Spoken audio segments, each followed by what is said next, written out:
everyone, welcome back to my channel and thank you so much for coming back to this channel.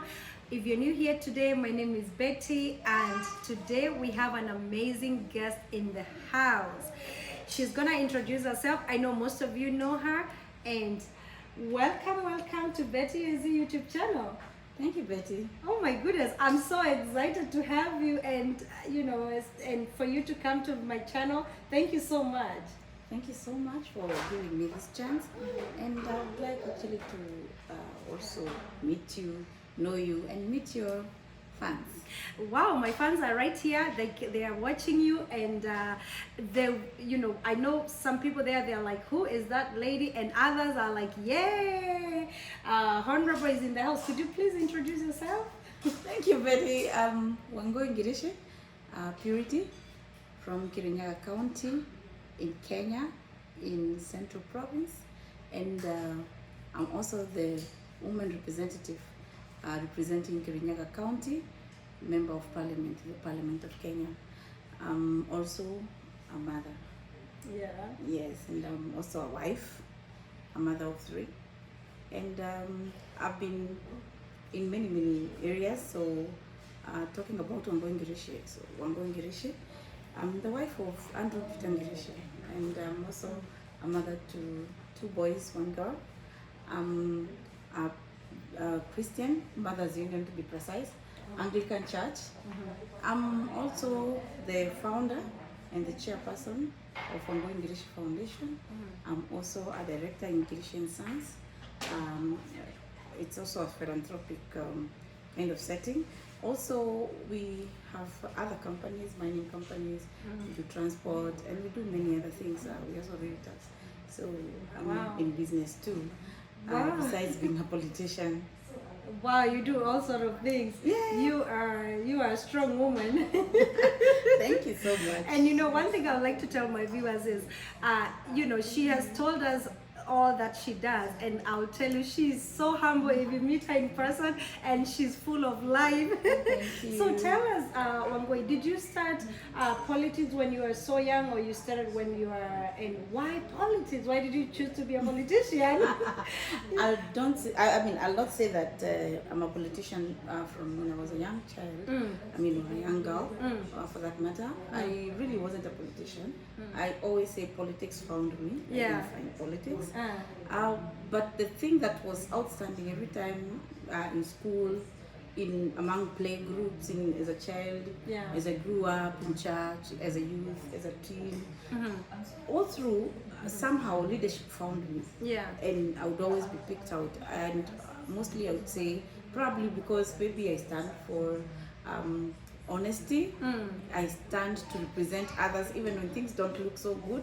I tell it as it is. So I think a lot of people maybe think I'm a bit fearless, especially if I'm standing for what I believe in. So kind of I say politics found me because, funny enough, I was introduced to politics by my members of church. So they thought that I had led too much in Mothers Union. I had led too much in the cells that we had, the fellowship cells that you create in church.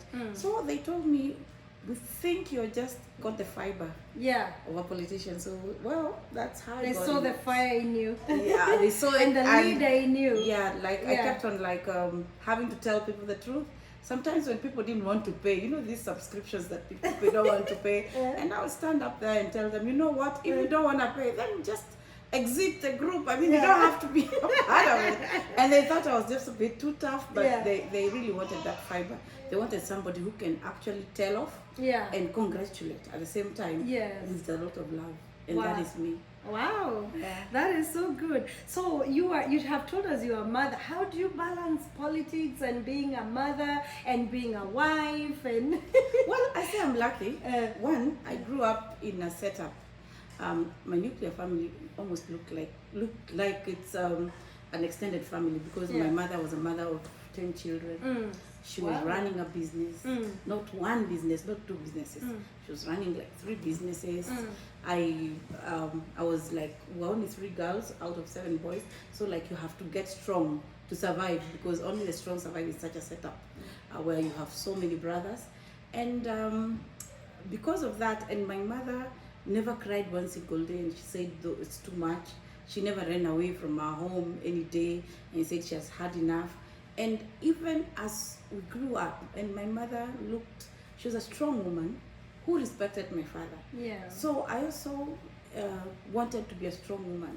I actually remember one time telling my mother, I want to be a member of Mothers Union when I grew up. Then she told me, you have to wed your husband. So unless you're wedded, you will never be. Then I said, I want to be that. And I wanted to be like her. I wanted to be a mentor to other women. I mean, I wanted to look at myself one day and say, I did it. And honestly, so far, I have felt I have tried. Yeah. We all get like it's overboard, like it's, like the world is coming to an end, like things are getting out of hand. But with that kind of upbringing, and with being a Christian first, consulting with God, having a husband who is your friend, you get things together and you get moving, you go to the next step. Yeah. So I think with a supportive system, my husband, my children, my church, and a personality that has been built, I would say, by actually the society around me, and even the people around me and myself, and God, of course, taking the biggest part. I think that's how I have managed to survive. Sometimes things are tough, my friend. Betty, things are tough. Nowadays they say earth is hard. That is it. Earth is hard. It needs a Taliban to survive. And especially, especially for you politicians, I know you. I don't know how you survive the I don't want to call it the hate, but the negativity out there and all this. And does that ruin your day after you face those challenges out there, and you come home and you don't want to see your children or your husband? Okay, well, it almost got me there when I started politics.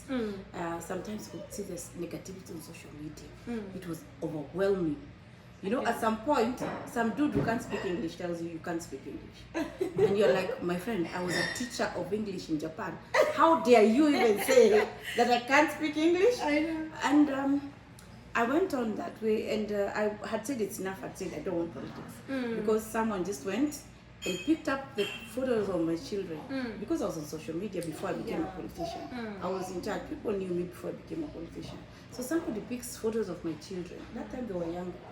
And put them on social media and said that that's a lifestyle my children live. And I'm going to come and steal their money and help my children continue living like that. Man, I felt so bad, and I said it's enough. Because I said, well, I believe one thing, that even when politics comes in, you have to put a line. There's that unwritten rule that politics should be put away from family. And my husband is very supportive of me, and he's actually sometimes out there supporting me. He's my supporter number one. I call him my supporter number one. He even speaks in he speaks even in meetings. So I'm happy that he can speak, but at least I have tried to put my children off the face of politics, so that at least they grow up, and if they would want to be in politics, then I will let them be. So even at some point I told my children, do not be on any social media platform. Only to realize they grew up. These people, my firstborn is 23, my secondborn is 21. Really? You look so my young. last one is 17. We are all on social media because they've got phones, they've got iPads, they've got whatever, laptops in school.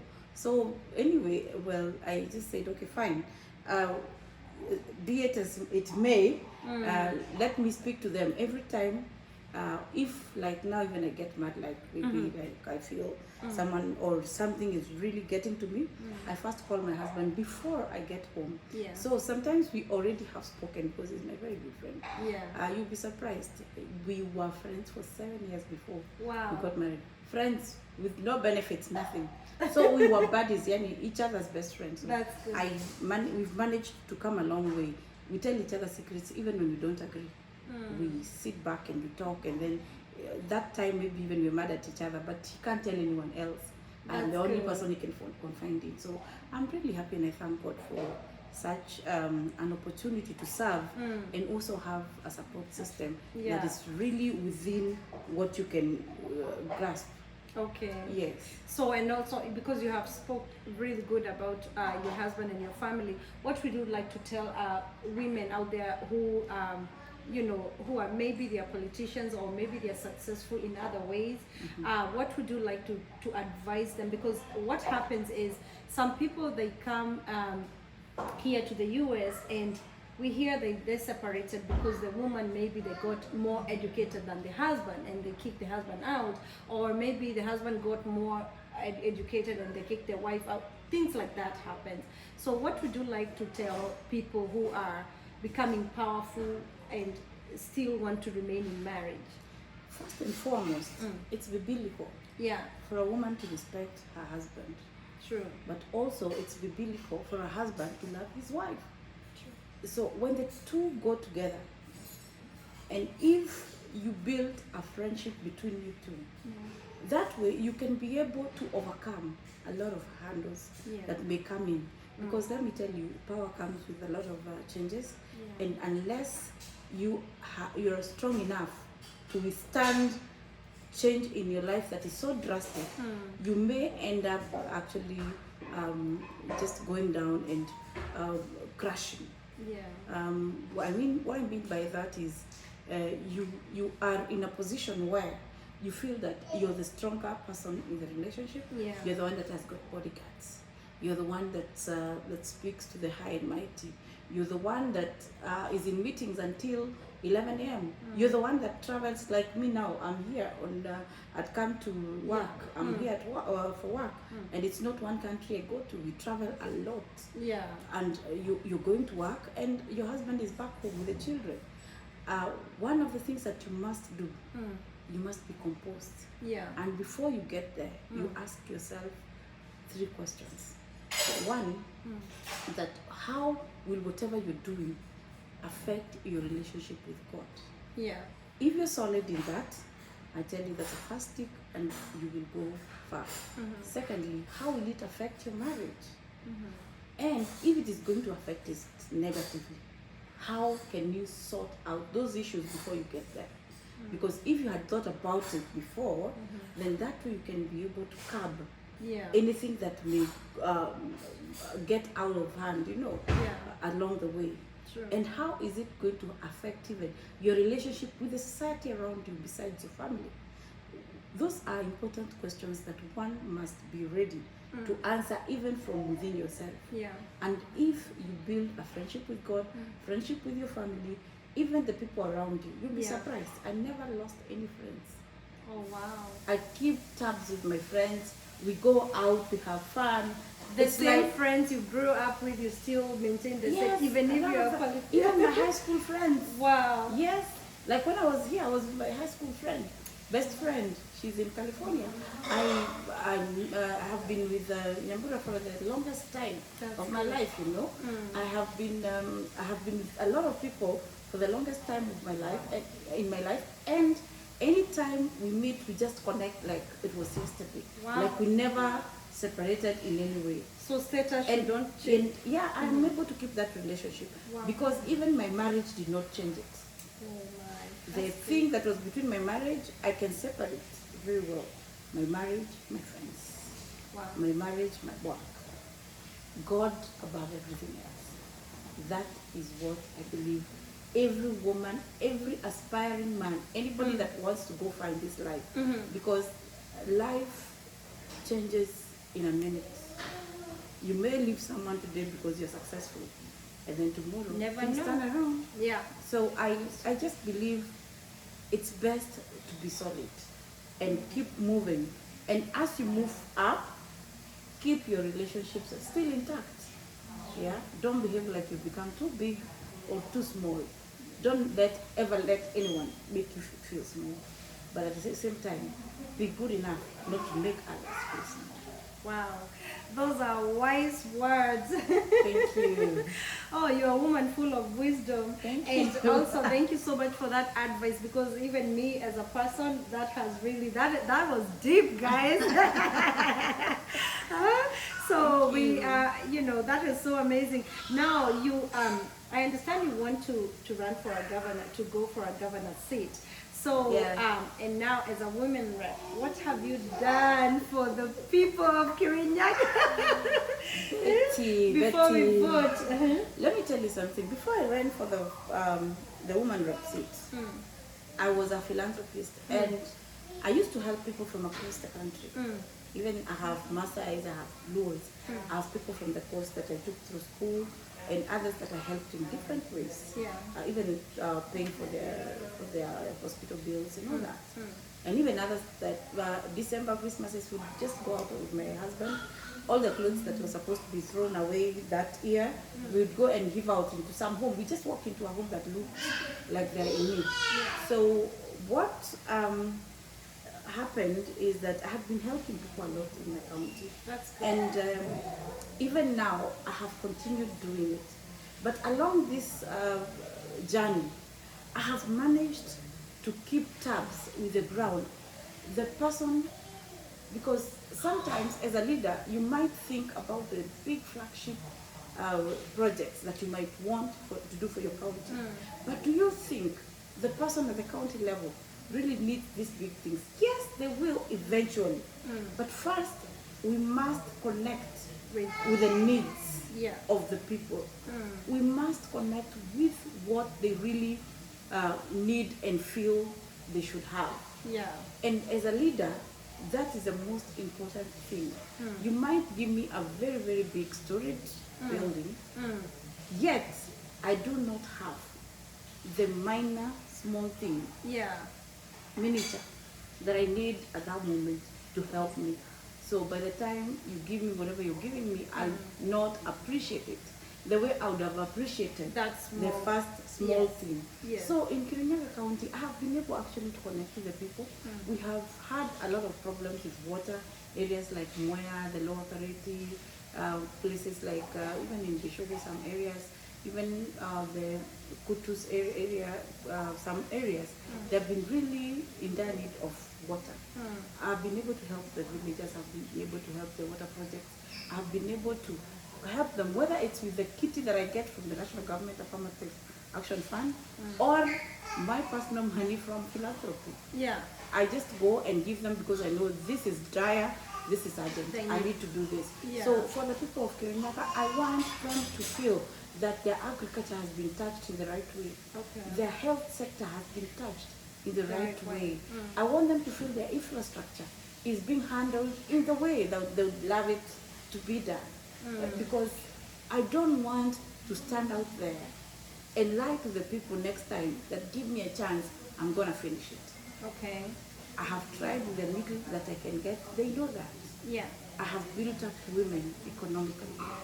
I have brought in difference in value addition in areas where I could, in farming, and in a lot of other areas. The youth, the people with disabilities, I have touched their lives, if not personally, as groups. Okay. And that is how I feel that having connected very well with the people of Kirinyaga County, either personally, individually, or within the sector that people live in or work in.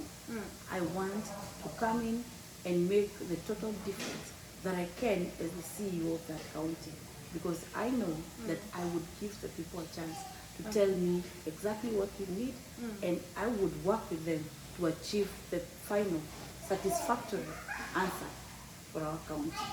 Okay. Wow, that's amazing, and I love it because you deliver what you say.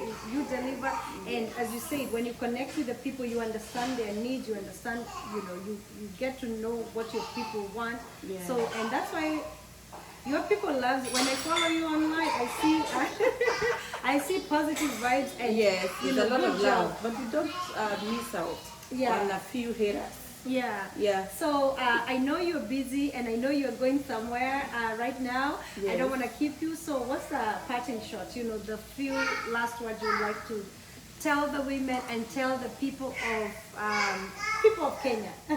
Oh well, I would like to tell women that time is now for us to grow as family, and to grow our children, grow our husbands as well. We need to grow the areas that we live in, our country, and our counties. Yeah. And nobody should think they're not enough. Yeah. Because God created us, all of us, enough to fulfill the purpose that we came in this life to fulfill. Wow. Amazing and strong words. Thank you so much, guys, for watching. Mheshimiwa, I would have loved to keep you here, but I see, I know you guys are going somewhere. Thank you for the time you spent talking with me. I appreciate you and nice to meet you. I'll make sure I get a selfie with you. Take care of yourself, guys. I love you. Bye.